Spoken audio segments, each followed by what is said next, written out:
Hey guys, happy Friday. It's Daryl here. It is 3 p.m. here in Connecticut on the East Coast. Okay, I was waiting to make a video because I wanted to get the results in from Biden. He's negative.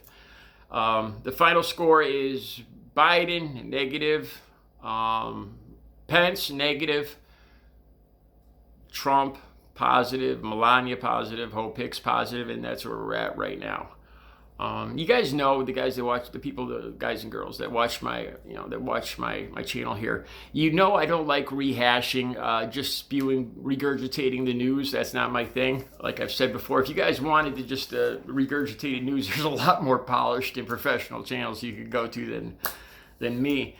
I really like to think a story over and think of like unique analogies, or I like having it make sense to me, using empathy. And then I figured there's a lot of other people, a lot of you guys that think, I think a lot of us all kind of think the same when you really get down to it. All right, the negatives here. One thing that just occurred to me, the implications with China. Think about this now. This hadn't even occurred to me till this afternoon. Now, I hope I'm wrong on this. Look at where Trump was headed this summer with, he had to have somebody to blame for his total mismanagement, his lack of action, his ridiculous assertions. And with his xenophobic base, of course, China was the perfect scapegoat. I probably made five, 6, 7, 8 videos where I'm seriously worried about Trump pushing it with China until there's actually an armed conflict. I wouldn't doubt that he would go to that extent to lay blame somewhere else, and his base would be happy to follow him along, and that scares the hell out of me. I don't know if Trump supporters realize the size of the Chinese army, but anyway, not to go too far into that. But think about it now that Donald Trump has actually contracted the China virus. Like I said, I hope I'm wrong on this, but this just occurred to me this afternoon where this could possibly head with his base, the retribution. Like I said, I don't even want to talk about it too much, but it just came in, just popped into my head, and he was already headed in that direction because he's taken a big hit, rightly so, because of this mismanagement. So this is a whole new angle. It kind of scares me where this could end up. What if it didn't turn out too well for Donald Trump? I don't know. This year, like I've said before, this year could end very badly. A lot of conspiracy theories out there, a lot of finger pointing, besides for China. I've seen some ridiculous stuff with Nostradamus, and supposedly Nostradamus predicted the COVID virus and predicted Donald Trump getting sick. And then there's that goes much worse, apparently. I'll put the link down below. It's probably nonsense, but it was interesting. I shouldn't be spreading rumors, but I've always been intrigued by Nostradamus. I'll put the link down below on that.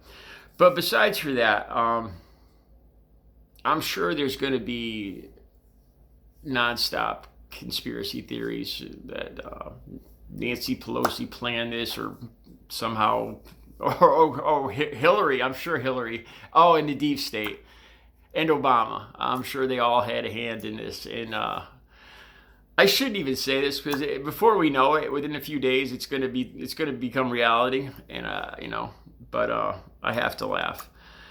All right. The good side, I truly hope now that we see how easily, Trump supporters, to me, I don't think Trump supporters can turn a blind eye to this now. Their cult figure now has actually contracted it. And the mask situation is right in their face. Will it do any good? Probably not. It really makes me angry when I look back at Tuesday at the debate. If the camera pans around and you see Melania, Trump Jr., and Ivanka sitting in the front row, kind of all Trumpish, And apparently they refused to wear masks at that debate. And I don't, we don't know so far. We haven't had the contact tracing so far. And then, but their refusal to wear masks. And I really wanted to wait to make this video too to see if Biden was going to come up positive, because there was the speculation, the way Trump was shouting and whatnot and turning towards Biden, that he could have easily sprayed the aerosols all over the stage. But, who knows? There was the fundraiser. I don't know what the difference is between a rally and a fundraiser, but there was the fundraiser Wednesday in Minnesota, and Hope Hicks and Trump flew back on that. And then I've heard more about Trump knew that Hope Hicks had been positive. He knew that they flew together, and yet he still went on with his schedule Thursday, more than likely endangering a lot of other people. That's one of the more appalling things. And I just hope, I don't understand how Trump supporters could still go on with this nonsense that it's America, it's my choice, and if I get sick and I die, I die. That's not the point. As we see, this stuff it's just contacts and it spreads out all over. You don't have the right to spread it to other people, for other people to get sick. Now I'm wondering too, how many people was this spread to from Trump, from Melania, at that fundraiser Wednesday? How many people are going to test positive? And out of those that test positive, how many are going to get very sick or worse because of Trump's refusal to wear these masks? I really, I know it's asking for too much, but I would really think that this would hit home with the Trump supporters, that maybe masks might not be a bad idea. And I think back to Trump making fun of Joe Biden for wearing a mask. Remember that? It was just a week or two ago. Trump making fun of Biden wearing a mask. And look where we're at, Donnie. You're positive. And that's just another thing, too. He's apparently Donnie, and I'm on a first-name basis with the prez. Apparently Trump and Melania are both have come down with light flu symptoms, cold symptoms. That's another thing too. You have no idea what's true or not these days. After Mitch McConnell and Lindsey Graham and the blatant lying, I think I have even less trust in politicians in the government, and Republicans in particular, than I ever did before.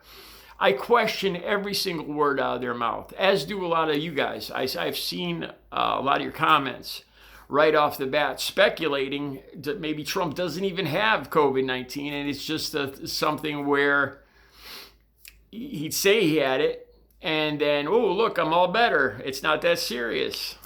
Go back to school, go back to work. Look, I'm 74 and I could recuperate in a week. And that's where we're at now. We have no idea what's true and what's not. When you see the way these guys, they've always done this, but when you see the hypocrisy and the blatant I'm a liar and I don't care and I don't even want to have to explain it or apologize for it, with Lindsey Graham and Mitch McConnell last week, you have no idea what reality, what's true and what's not anymore. And that, I think, gives birth to more conspiracy theories and everything. And we really need a sane government.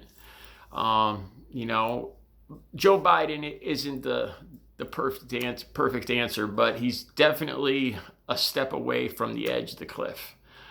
One more thing I want to point out, if there's anybody undecided watching this, think about this. If Donald Trump can't or won't even keep himself safe and his family safe, if he can't and he won't even keep himself and his family safe, how is he going to look out for us? How is he going to help us get past this. If he doesn't even care enough to keep himself and his family safe, how is he going to direct America in 4 more years with this COVID-19? All right, I'll be back tomorrow with another video. You guys have a great Friday night.